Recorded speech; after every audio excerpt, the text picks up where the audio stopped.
할렐루야. 하나님께서 우리와 함께 하십니다. 또 이 아침에 우리의 찬양을 우리 주님이 정말 기뻐하십니다. 우리가 상상할 수 없는 그 이상으로 정말 하나님께서 우리를 사랑하시고 우리 교회를 사랑하시고 또 우리의 찬양을 참 기뻐하세요.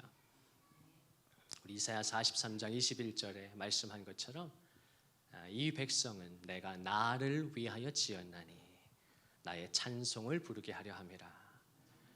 그러니까 나와 당신이 존재하는 게 나를 위해서 존재하는 게 아니라는 거예요. 나를 위해서,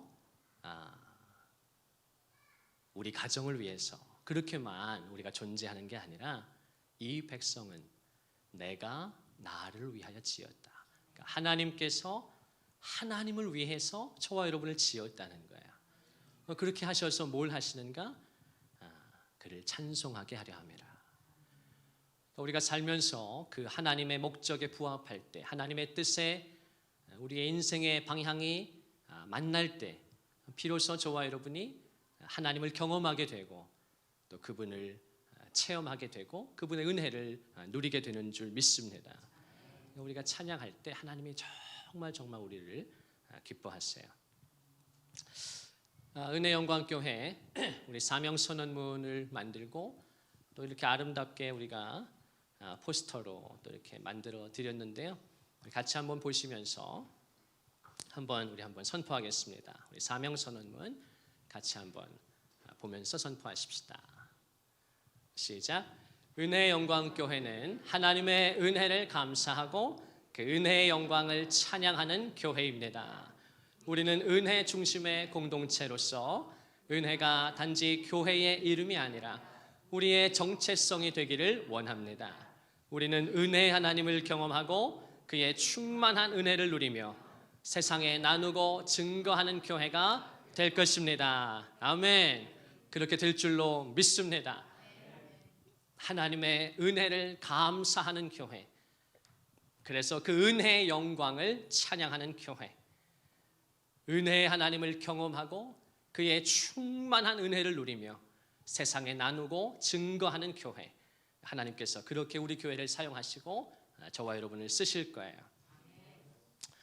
우리 두 번째 믿음의 고백, 우리 너무 아름답게 우리가 처음 교회를 개척했을 때부터 이 믿음의 고백을 하나님 앞에 올려드렸는데 우리가 새성전에 이전하면서 조금 제가 새롭게 몇 가지를 좀 이렇게 애드했습니다. 우리 같이 한번 고백하겠습니다. 10가지인데요. 시작. 하나님이 나를 사랑하신다. 하나님이 나를 기뻐하신다. 하나님이 나를 창세전에 택하셨다. 하나님이 나를 지명하여 부르셨다. 하나님이 나를 그리스도의 피로 구원하셨다. 하나님이 내게 상상할 수 없는 은혜를 주신다. 하나님이 나를 눈동자같이 지키시고 보호하신다. 하나님이 나를 오른손으로 붙드신다. 하나님이 나를 성령으로 충만하게 하신다. 하나님이 내게 은혜의 전성기를 주신다. 할렐루야. 누가 만들었는지 얼마나 이게 복되고 영광스러운 감사의 또 믿음의 고백입니까? 하나님이 나를 사랑하신다. 할렐루야. 그렇게 믿으십니까? 하나님이 저와 여러분을 사랑하십니다. 끔찍히도 나와 당신을 사랑하세요.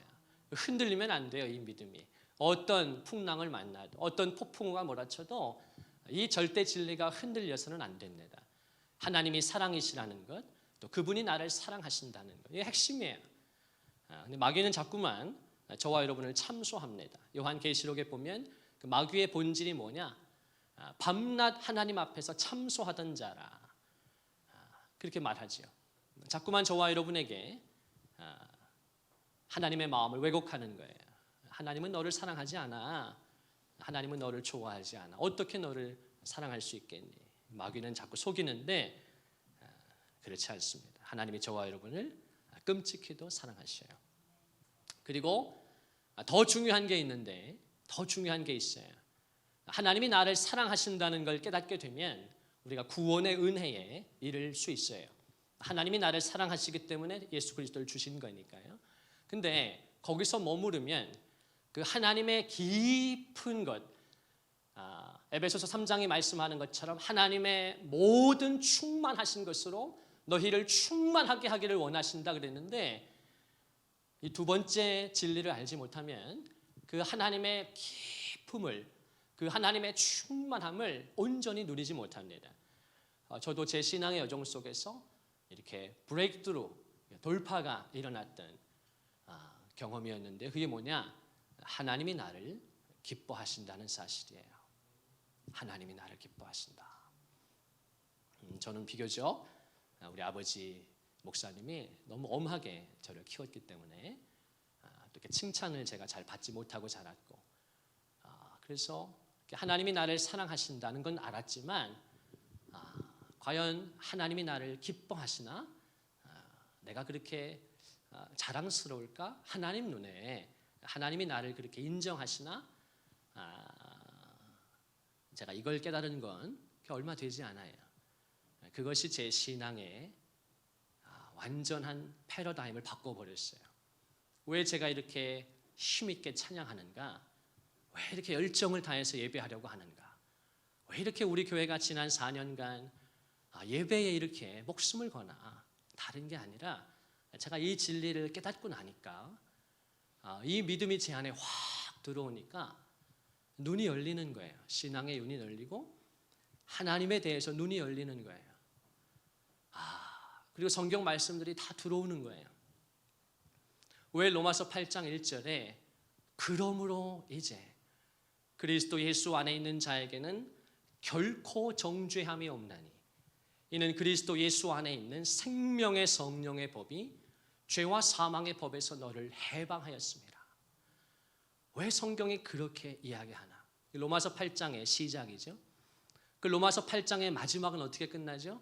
내가 확신하노니 사망이나 생명이나 천사들이나 권세자들이나 높음이나 깊음이나 그 어떤 피조물이라도 우리를 우리 주 그리스도 예수 안에 있는 하나님의 사랑에서 끊을 수 없으리나. 이야, 바울은 도대체 뭘 깨달았던 걸까요? 뭘 봤던 걸까요, 바울이? 그 끊을 수 없는 사랑. 제가 늘 강조하는 그 언약. 하나님께서 자기 백성을 선택하시고 그 백성과 언약을 맺으시죠. 나는 너의 하나님이 될 것이고 너는 내 백성이 될 거야. 요한계시록이 그렇게 마지막에 끝나요. 이건 레위기 말씀인데, 레위기 26장 12절의 이 말씀이, 이 언약의 약속이 요한계시록 마지막에 이 말로 끝나죠. 거기선 더 직접적으로 나는 너희의 하나님이 되고 너희는 내 아들이 될 것이다. 그렇게 말씀이 끝나죠. 그러니까 하나님께서 저와 여러분을 선택하셔서 우리의 하나님이 되어주시고 우리를 그분의 자녀 삼아 주셔서 그 관계를 형성하시고 그 관계가 끊어진다, 끊어지지 않는다? 끊어지지 않는다는 거예요. 끊어지지 않는다는 거예요. 바울이 그걸 깨달았을 때 로마서 8장에서 두 번이나 35절에도 누가 우리를 그리스도의 사랑에서 끊으리요. 그리고 38절 39절에 내가 확신하노니, 내가 확신하노니 다른 아무 피조물이라도 우리를 우리 주 그리스도 예수 안에 있는 하나님의 사랑에서 끊을 수가 없으리라. 바울이 그걸 깨달은 거예요. 그걸 깨달았기 때문에 바울이 참수형을 당하기까지 예수님을 섬긴 거예요. 예수님의 제자들이 다 그 은혜를 경험했기 때문에, 그 살아계신 예수 그리스도를 만났기 때문에 제자들이 다 순교한 거 아닙니까? 제자들이 다 순교했잖아요. 요한계시록을 쓴 요한만 빼고, 요한은 요한계시록을 써야 되니까 나머지 제자들이 다 순교했다고요. 왜요? 그 주님의 사랑을 경험했기 때문에. 나는 신실하지 않은데 그 주님이 신실하신 거예요. 베드로가 주님 앞에 신실했던 게 아니잖아요. 약속을 지켰던 게 아니지 않습니까? 그는 배신했어요. 베드로는 배신했다고요. 3번이나 그것도. 내가 그를 알지 못하노라. 근데 주님이, 부활하신 주님이 디베랴 바닷가에서 그를 다시 조우하시고 그를 꾸짖거나 책망하신 게 아니라, 야, 너 어떻게 그럴 수가 있냐? 야 이놈아 어떻게 그럴 수가 있니 너? 다른 애들도 아니고 네가 임마. 야 난 그럴 줄 몰랐네. 우리 주님이 조금도 섭섭한 감정을 드러내신 게 아니라 요한의 아들 시몬아 내가 다른 사람들보다 나를 더 사랑하느냐 하고 주님이 물으셨네. 예수님께서 3번이나 베드로에게 똑같이 3번 주님을 모른다고 부인했던 그 베드로에게 3번 똑같이 묻지 않습니까? 네가 나를 사랑하느냐. 그런데 그렇게 묻지 않으시고 요한의 아들 시몬아 네가 이 모든 사람들보다 이 사람들보다 나를 더 사랑하느냐 하고 주님이 3번이나 물으시죠. 왜요? 베드로는 그런 욕심이 있었거든요. 다 주를 버릴지라도 나는 주를 버리지 않을 것입니다. 베드로가 그랬잖아요.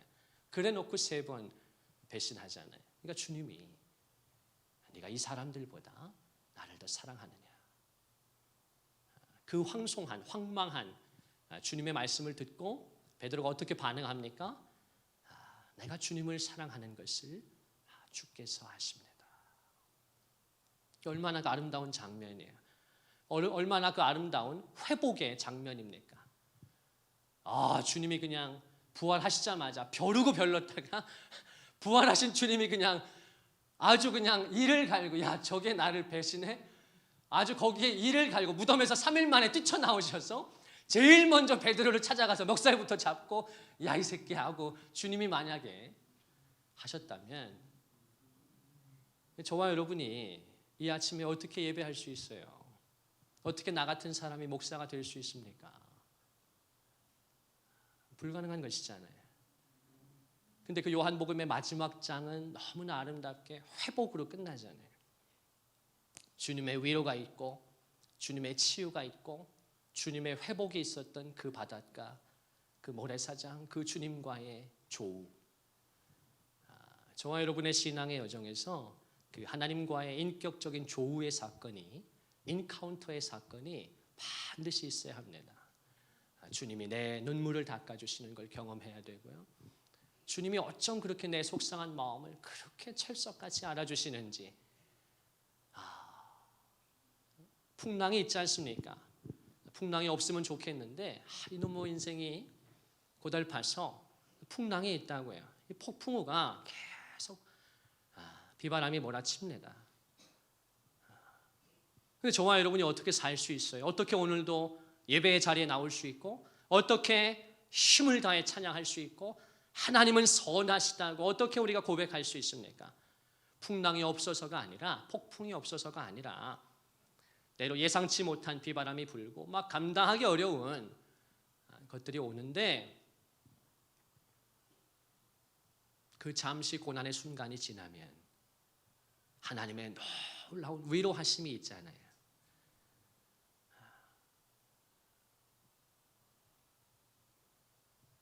고린도후서 1장에 보면 그 하나님을 뭐라고 말합니까? 모든 위로의 하나님이 하나님의 모든 위로하심으로 너희를 위로하기를 원한다. 이사야 40장 1절에도 하나님께서 이사야에게 사명을 맡기실 때 뭐라고 부탁하십니까? 너는 내 백성을 위로해라. 내 백성을 위로해라. 2번이나 반복해서 주님이 자기의 백성들을 위로하라고 말씀하시죠. 우리가 믿는 성령님 자체가 우리가 믿고 의지하는 성령님 자체가 어떤 뜻을 가지고 있죠? 그 파라클레토스라는 보혜사라는 말 자체가 어떤 뜻을 가지고 있다고요? 위로자라는 뜻을 가지고 있잖아요. 그래서 영어 성경에서는 대문자 C를 써서 comforter라. 제가 미국에 있을 때 미국을 다녀보면요, 이제 인이 있지 않습니까? 그 숙소 이제 여행 다닐 때 이렇게 뭐 동네 이렇게 보면 숙소들이 참 많은데 미국은 그 여인숙 뭐라 그래 여관 이 모텔 뭐라 그러죠? 게스트하우스 이런 이제 저렴한 그런 숙소들이 있지 않습니까? 근데 그 이름들이 참 웃겨요. 뭐 베스트 슬립 인 막 이런 식이에요. 그러니까 우리말로 직역하면 사실 너무 웃긴데 한국에서는 볼 수 없는 막 베스트 막 슬립 인 막 이런 식인데 그 중에 제가 제일 많이 갔던 인이 이제 컴포트 인이에요. 컴포트 인. 그러니까 그 인 자체가 그 여인숙 자체가 숙소 자체가 이름이 뭐라고요? comfort예요. comfort. 뭡니까? 위로라는 뜻이죠. 위로. 그래서 어떻게 보면 웃긴 거예요. 숙소 이름 자체가 위로예요. 그래서 내가 그걸 보면서 야, 이 미국 사람들이 이렇게 마음이 곤고하고 피곤하고 다들 이렇게 컴포트가 필요한가 보다. 다들 이렇게 위로가 필요하구나. 풍요롭게 보이지만 얼마나 몸과 마음이 다 빈곤하면 숙소 이름 자체를 컴포트라고 하고 이렇게 전국에 체인이 많을까. 다 위로가 필요한 거예요. 위로가. 그런데 영어 성경에 보면 예수님이 요한복음 14, 15, 16장에서 계시하셨던 그 보혜사를 영어 성경에 가장 많은 번역은 컴포터라고 번역해요. 성령님이 누구신가? 보혜사가 누구신가? 위로자라는 거예요. 위로자. 할렐루야. 또 다른 성경에 보면 대문자 C를 써서 카운슬러라. 와, 제가 미국에 갔더니 도대체 왜 이렇게 이 카운슬러들이 많고 목회자들도 카운슬링을 주기적으로 받더라고요. 굉장히 많은, 이게 아주 보편적인 거예요. 목회자들도 많은 경우에 일주일에 한 번씩 이렇게 카운슬러하고 정기적으로 만나더라고요. 목회자가 그 정도니 일반 사람들은 훨씬 더 하죠. 어린 아이들도 마찬가지고 어른들도 그 카운슬링을 아주 이게 보편적입니다. 이게 이상한 게 아니에요. 그 정도로 이 상담을 많이 받죠. 어떤 그런 것들을 많이 합니다. 그래서인지 영어 성경에 보면 보혜사를 카운슬러라 그렇게 번역해요. 진짜 진정한 카운슬러가 누구시냐? 진정한 우리의 상담자가 되시고 진정한 위로자가 되시는 분이 누구시냐? 예수님밖에 없다는 것입니다. 성령님밖에 없다는 거예요. 성령님만이 우리를 진정으로 위로해 주실 수 있고 우리의 마음을 만져주실 수 있다. 그러니까 성도의 삶이란 풍랑이 있지만, 풍랑을 만나지만 오늘도 예기치 않는 사건을 경험하고 고통을 받고 눈물 흘릴 때가 있지만 그 시간이 지나고 나면 반드시 뭐가 있어요? 반드시 회복의 은혜가 있잖아요. 회복의 은혜가. 이게 없이 성도는 살 수 없어요. 이걸 경험하지 못하면 성도는 살 수 없다고요. 반드시 경험하시기를 주님의 이름으로 축원합니다. 내가 마음을 주님께 조금만 드리면 하나님은 당신을 위로하시기를 원하시고 치유하시기를 원해요. 이게 없으면 살 수가 없다고요. 이게 없이 살면요 마음이 강팍해지는 거예요. 자기도 모르게 마음이 굳어버립니다. 자기만 모르지 주위 사람 다 아는데 피폐해지는 거예요. 왜냐하면 계속 내가 이렇게 풍랑을 만나고 폭풍을 만나서 내가 빈곤한데 내가 곤고한데 내 마음이 상해 있는데 이걸 그때 성령님의 은혜로 치유받지 못하고 이게 회복되지 않은 상태로 1년, 2년, 10년, 20년 살다 보면 내 마음이 돌처럼 딱딱해지고 굳어집니다. 근데 하나님께서는 그런 나와 당신을 새롭게 해주기를 원하시는 거예요. 지금 21세기의 가장 강력한 키워드가 뭡니까? 회복 탄력성이잖아요. 회복 탄력성. 지금 전 세계적으로 강조하고 하는 게 뭐예요? 회복 탄력성이죠. 우리나라에도 연세대학교의 김주한 교수님이 그 회복 탄력성이라는 책을 써서 우리 주한이도 있지만, 근데 그게 우리나라 사람만 쓴 게 아니에요. 원조는 우리나라 게 아니죠. 벌써 미국에서 학자들이 하버드와 예일에서 그 회복 탄력성이라는 점 가지고 얼마나 이야기를 합니까?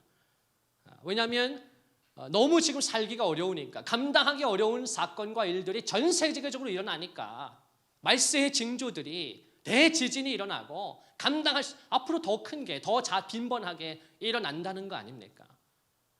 그 속에서 정신을 못 차리는 거거든요. 개인이건 가정이건 기업이건 조직이건 국가건 그 속에서 현대인들이 발견한 게 모두가 다 풍랑을 만나고 폭풍우를 만나는데 회복 탄력성을 가진 개인들이 있구나. 회복 탄력성을 가진 가정이 있고 조직들이 있구나. 그래서 그걸 연구하고 어떻게 하면 내가 빨리 그 고통에서 벗어나서 회복될 수 있는가 굉장히 여기에 심혈을 기울이는데, 지금 우리나라도 마찬가지고 전 세계적으로 대기업들에서는 그 임원들의 그 회복 탄력성을 위해서 얼마나 천문학적인 돈을 투자하지 않습니까?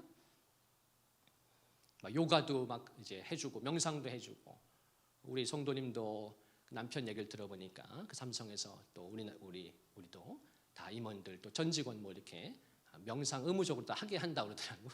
다 그렇게 하지 않습니까? 그런데 제가 깨달은 게 있어요. 그게 뭐냐? 회복 탄력성을 넘어서는 하나님의 은혜가 있어요. 그게 뭐냐? 회복의 은혜예요. 회복의 은혜. 그 회복의 은혜를 붙잡으셔야 합니다. 하나님께서 베드로전서 5장 10절에서 나는 모든 은혜의 하나님이다. 그래서 그리스도 안에서 너희를 부르사 잠깐 고난 당한 너희를 친히 온전하게 하시고 굳건하게 하시며 강하게 하시고 터를 견고하게 하시리라 그랬잖아요. 모든 은혜의 하나님이시다. 그리고 그 하나님께서 고린도후서 9장 8절에 보면 나는 너희에게 모든 은혜를 능히 넘치게 한다 그랬는데, 제가 그걸 연구하고 붙들고 얼마나 기도합니까? 우리 교회의 핵심 말씀이 되는 거니까 제 인생의 제 신앙의 가장 중요한 말씀들이고, 그 속에서 이제 나아가는데 주님이 가르쳐 주신 것이 하나님께서 모든 은혜를 주시는데요, 특별히 저에게 우리 성도님들에게 위로의 은혜를 참 많이 주기 원하고요, 치유의 은혜를 참 많이 주기 원하고요, 그리고 무엇보다 회복의 은혜를 참 많이 주길 원하세요. 제가 그거를 세 가지를 깨닫습니다. 내가 구원받은 이후에 물론 아직 예수 그리스도를 모른다면 먼저 예수 그리스도를 받아들여서 죄사함 받고 구원에 이른 다음에 성도의 삶이란 계속해서 하나님의 위로의 은혜를 받고 날마다 숨 쉬는 순간마다 내 앞에 어려운 일 보내 주님 앞에 이 몸을 맡길 때 슬픔 없네 두려움 없네 주님의 그 자비로운 손길 항상 날 보아주시도다 사랑스레 아픔과 기쁨을 수고와 평화와 안식을. 그 복음성가의 저자가 어떤 마음으로 얼마나 눈물로 그 곡을 썼겠어요. 오죽했으며 날마다 숨 쉬는 순간마다 내 앞에 어려운 일을 봅니다. 그게 우리 모두의 고백 아닙니까? 그거를 인정하느냐, 하나님 앞에서 인정하느냐, 난 아닌데요, 난 내 힘으로 잘 살 수 있는데요, 그렇게 미친 척 하느냐, 둘 중에 하나지. 겸손한 성도라면, 진실한 성도라면 하나님 앞에서 하나님 쉽지 않네요, 하나님 참 어렵군요, 되지 않는군요, 날마다 숨 쉬는 순간마다 하나님 내 앞에 어려운 일을 봅니다. 그리고 그 분이 주님 앞에 고백한 거 아니에요. 제가 박지혜 바이올리니스트 참 좋아하는데, 제가 예전에 아버지 교회 있을 때도 제가 다 컨택해서 모셔서 집회도 하고 했지 않습니까? 언젠가 또 때가 되면 모실 수 있겠죠, 이 아름다운 성전에도. 그 박지혜 사역자님이 깊은 천재 바이올리니스트지만 깊은 그 어린 시절부터 계속 이제 연습만 하고 훈련만 하다 보니까, 전문성만 키우려고 애쓰다 보니까 자기도 모르게 최고의 연주자가 수준에 되었지만 더 배울 게 없을 만큼 최고의 스킬을 갖게 됐지만 그의 내면 세계가 다 무너지지 않습니까? 그래서 창문도 다 커튼도 다 쳐버리고 완전 캄캄한, 빛이라고는 조금도 들어오지 않는 그 방에 처박혀서 얼마나 고통의 세월을 보냅니까? 우울증에 사로잡혀서. 그 속에서 그분이 살기 위해서 찬송가를 이제 연주했다고 이야기하죠. 그러면서 얼마나 깊은 이렇게 치유자가 됩니까? 위로자가 됩니까?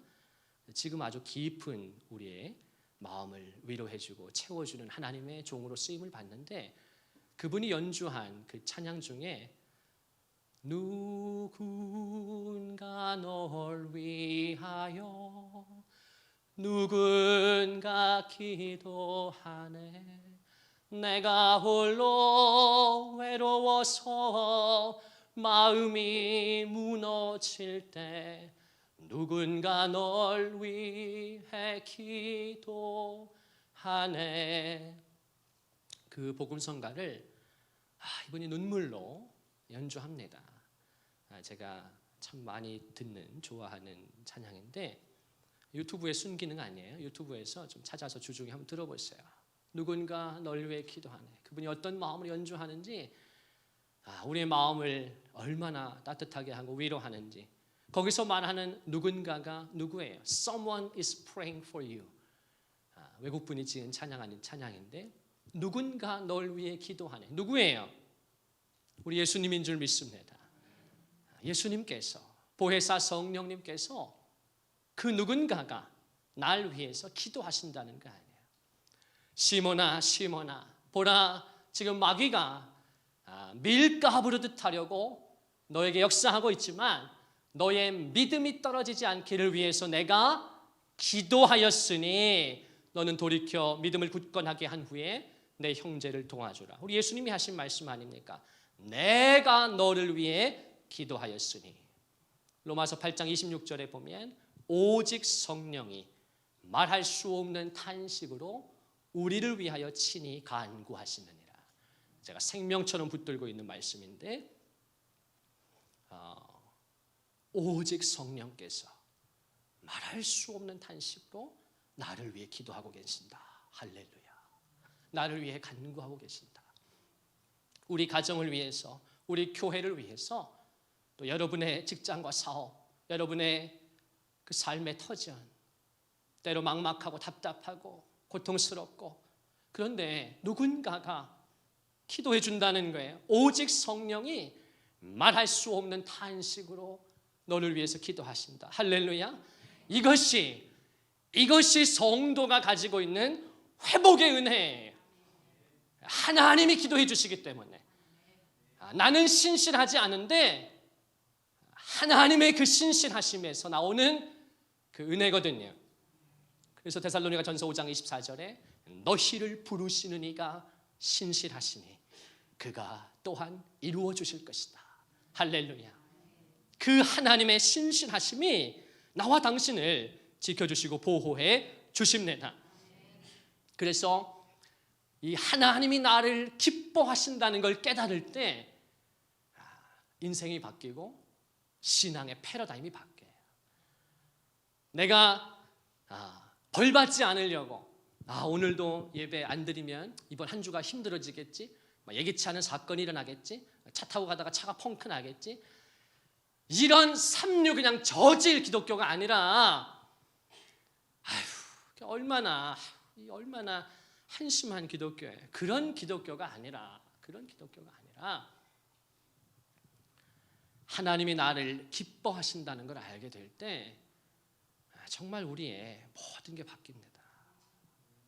하나님께서 저를 불쌍히 여기시고 제 신앙의 여정에 오래되지 않았지만 이 사실을 깨닫게 해주셔서, 성현아, 네가 부모로부터 별로 이렇게 칭찬받지 못하고, 우리 부모님이 참 좋은 분이었는데, 제가 이상하게 말하는 것 같아서 오해하지 마시고, 누구보다 목회자 가정에서 저를 사랑해 주시고 키워주셨는데 당신보다 더 좋은 목사가 되라고 좀 엄하셨어요.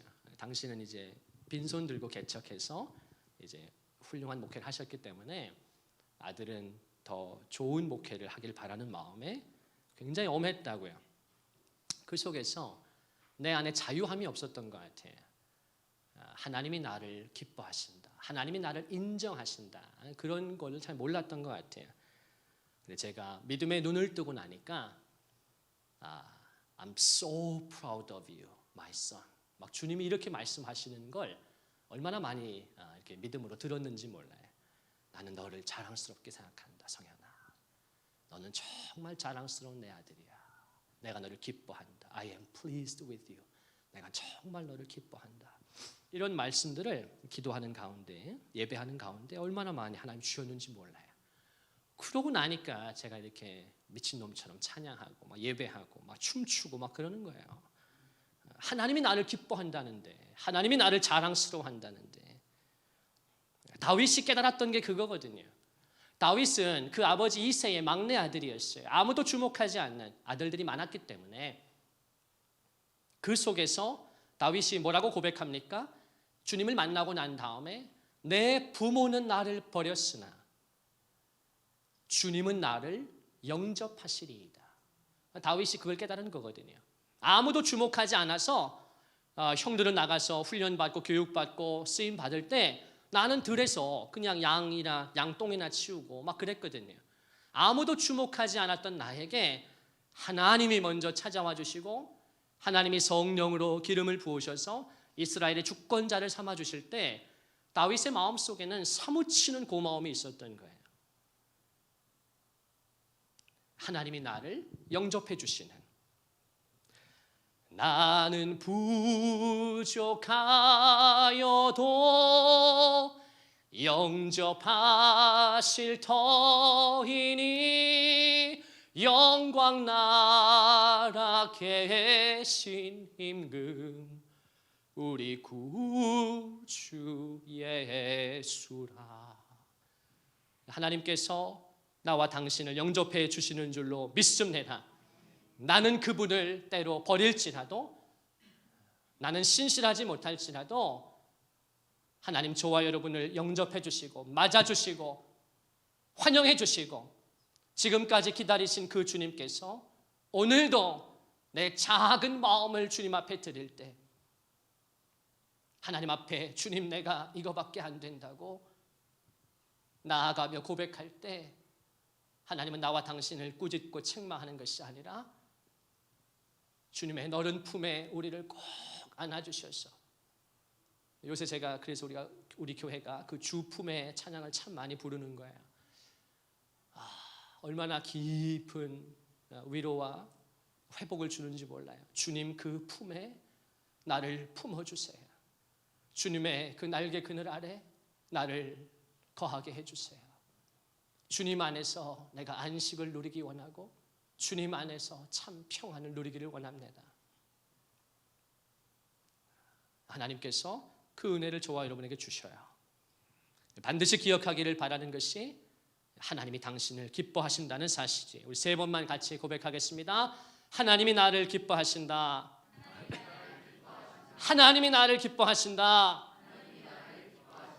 하나님이 나를 기뻐하신다. 할렐루야. 꼭 기억하시기를 바라요. 주님이 나와 당신을 기뻐하세요. 엄청난 은혜. 그리고 또 무엇입니까? 세 번째, 하나님이 나를 창세전에 택하셨다. 제가 너무 많이 강조했기 때문에 하나님이 나를 네 번째 지명하여 부르셨다. 이사야 46절에 보면 너의 이름을 내가 내 손바닥에 새겼다. 얼마나 귀한 말씀이에요. 다섯 번째, 같이 한번 고백합시다. 시작. 하나님이 나를 그리스도의 피로 구원하셨다. 할렐루야. 나와 당신이 구원받은 것은, 죄사함 받은 것은 저와 여러분에게는 거저 받은 것이지만 하나님은 거저 주신 게 아니라 대가를 치르고 주신 거예요. 나와 당신은 거저 받은 것이지만 예수 그리스도의 그 피값이라고 하는 주님의 피로 나와 당신이 구원받은 것입니다. 그래서 저와 여러분이 정말 부족하지만 예수의 피값만큼 살고 예수의 피값만큼 주어야 되는 거예요. 우리의 예배라고 하는 것이, 나와 당신 부족하죠. 여기 서 있는 저도 부족하고 우리 성도들도 착하고 충성되시지만 부족하신데, 그래도 나와 당신이 정말 예수의 피값만큼 살기를 기도하고, 내 힘으로 할 수 없지만 그 주님의 피값만큼 예배하기를 힘써야 하는 것입니다. 그 피로 구원받은 것이기 때문에. 여섯 번째, 이게 참 중요한데요, 이 믿음에 또 우리가 단계를 올라서야 합니다. 이것이 내 마음에서 확신이 되어져야 돼요. 같이 한번 고백합니다. 시작. 하나님이 내게 상상할 수 없는 은혜를 주신다. 아멘. 이 고백이 정말 당신의 믿음의 고백 되기를 주님의 이름으로 축원합니다. 로마서 4장 18절 이하에 있는 말씀처럼 아브라함이 바랄 수 없는 중에 바라고 믿지 않습니까? 눈에 보이는 현실에 그의 믿음이 약하여지지 아니하고 도리어 그의 믿음이 견고하여져서 하나님이 약속하신 그것을 능히 이루실 줄 아브라함이 확신합니다. 하나님이 내게 상상할 수 없는 은혜를 주신다. 저와 여러분의 남은 삶에 하나님께서 예비하신 은혜가 있어요. 꿈꾸는 것 같은 이전과 비할 수 없는 하나님이 놀라운 은혜를 주십니다. 우리 7번 같이 고백합니다. 시작. 하나님이 나를 눈동자같이 지키시고 보호하신다. 아멘. 할렐루야. 하나님이 저와 여러분을 눈동자같이 지키시고 보호해 주셔야 돼요. 이 은혜가 있으시기를 간절히 축원합니다. 여러분 자동차를 타고 운전할 때마다 또 비행기를 타고 여행할 때마다 정말 하나님이 나를 보혈로 다 덮어주셔서 은혜로 호위하셔서 천사들로 둘러 진치고 건지신다고 말씀하신 그 시편의 말씀처럼 하나님이 저와 여러분 눈동자같이 지켜주시고 보호해 주셔야 돼요. 이 은혜가 없이 어떻게 우리가 살 수가 있겠어요? 8번째 같이 고백합니다. 시작.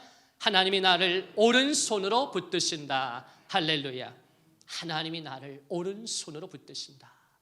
두려워하지 말아라. 내가 너와 함께함이니라. 놀라지 말아라. 나는 너의 하나님이 됨이니라. 내가 너를 굳세게 하리라. 참으로 너를 도와주리라. 참으로 나의 의로운 오른손으로 너를 붙들리라. 할렐루야. 이 은혜가 있으시기를 주님의 이름으로 축원합니다. 제가 9번, 10번을 이제 새롭게 애드한 것인데요. 우리 9번 같이 한번 고백하겠습니다. 시작. 하나님이 나를 성령으로 충만하게 하신다. 우리 한 번만 더 시작. 하나님이 나를 성령으로 충만하게 하신다. 할렐루야. 하나님께서 나와 당신을 성령으로 충만하게 하기를 원하십니다. 또 하나님이 그렇게 말씀하실 때는 하나님이 채워주시겠다는 거예요. 저와 여러분 성령으로 충만하셔야 됩니다. 이것이 하나님의 갈망이에요. 하나님이 가장 당신에게 주기 원하는 건 성령의 충만함입니다. 술 취하지 말아라. 이는 방탕한 것이니 오직 성령의 충만을 받으라. 마지막 말씀 10번 같이 한번 읽겠습니다. 시작. 하나님이 내게 은혜의 전성기를 주신다. 할렐루야. 2번만 더 합시다. 시작. 하나님이 내게 은혜의 전성기를 주신다. 다시 한번 시작. 하나님이 내게 은혜의 전성기를 주신다. 아멘 아멘. 올해 우리 교회에 아름다운 새 성전을 주시고 상상할 수 없는 은혜를 주시고 하나님이 주시는 표어의 말씀이 무엇입니까? 앞에도 너무 예쁘게 새겨놨는데 우리 표어가 뭐예요? 주보에도 제가 늘 적어드리고 무엇입니까? 같이 고백합니다. 시작. 은혜의 전성기를 경험하라. 할렐루야. 하나님께서 이렇게 약속의 표어를 주실 때 우리의 힘으로 경험하라고 하시는 것이 아니라 하나님의 은혜로 그렇게 경험하게 해주신다는 거예요. 할렐루야. 그래서 우리는 자유함이 있고 기쁨이 있고 감사함이 있는 거예요. 신앙생활은 내가 하는 것이 아니에요. 신앙생활은 되어지는 것입니다. 신앙의 세계는 철저하게 다 수동태예요. 구원도 내가 쟁취한 것이 아니라 하나님이 구원의 은혜를 주셔서 우리가 구원을 받은 것이고 성령의 충만함도 내가 쟁취해낼 수 있는 것이 아니라 성령이 충만하게 하시는 거예요. 그래서 우리 입장에서는 I am saved. 나는 구원을 받은 것이고 I am filled. 나는 성령으로 충만하게 되는 것입니다. 신앙의 세계는 영적 세계는 다 수동태예요. 하나님께서 당신의 권능으로 그렇게 은혜를 주십니다. 올해 이 표를 받고 나서 지난 벌써 한 달 넘게 한 달 반 동안 계속해서 제가 기도하고 있는데요. 2가지를 기도하죠. 은혜의 전성기를 주시기 원한다고 하셨으니까 그것이 올해 이루어지기를 첫 번째 기도하면서 또 하나님이 주고자 하는 은혜의 전성기가 뭘까 알아야 누릴 거 아닙니까? 제가 계속 기도하는데 하나님이 최근에 분명하게 보여주신 것 하나는 그게 다는 아니겠습니다만 여러분도 기도하시면 가르쳐 주실 거예요. 하나님께서 나에게 우리 가정에 우리 자녀들에게 올해 주기 원하시는 은혜의 전성기가 뭘까? 제가 최근에 하나님이 저 안에 강하게 부어주시는 마음이 예수님의 교회, 예수님의 가정이에요. 이게 뭐냐? 예수님이 주인 되시고 예수님이 다스리시는 교회와 가정, 그리고 이걸 한마디로 말하면 교회 천국과 가정 천국이에요. 아하, 하나님께서 올해 내게, 우리 가정에, 우리 교회에, 우리 사랑하는 교우들에게 이 복을 주기를 원하시는 거구나. 이걸 내가 기도해야겠구나. 하나님이 주기 원하시는 은혜의 전성기는 아하, 예수님의 교회가 되게 하시고 예수님의 가정이 되게 하시겠다는 것이구나. 예수님이 주인 되시고 예수님이 다스리시는 교회와 가정, 어떻게 하겠어요?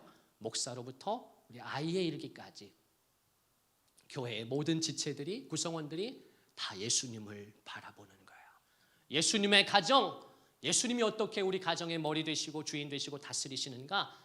남편과 아내가 예수님을 바라보는 거예요. 그러면 자연스럽게 자녀들도 그 주님을 바라보게 되지요.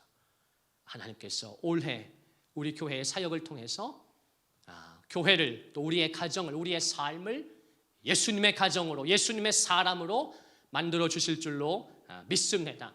그래서 교회의 천국을 경험하고 가정의 천국을 경험하는 올 한 해가 되게 하실 줄로 믿습니다. 그것이 올 한 해 우리가 주님 앞에 기도하고 나아가서 경험하고 누려야 할 은혜의 전성기라고 주님이 분명히 제안해 그 감동을 주십니다. 교회에서 천국 같은 신앙생활을 누리고 천국 같은 공동체를 경험하고 또 우리의 가정에서 천국과 같은 그런 삶을 경험할 수 있는, 내 힘으로 할 수 없지만 말할 수 없는 탄식으로 기도하시고 중보하시고 권능으로 역사하시는 성령의 도우심으로 나와 당신이 올해 은혜의 전성기를 경험하게 될 것입니다.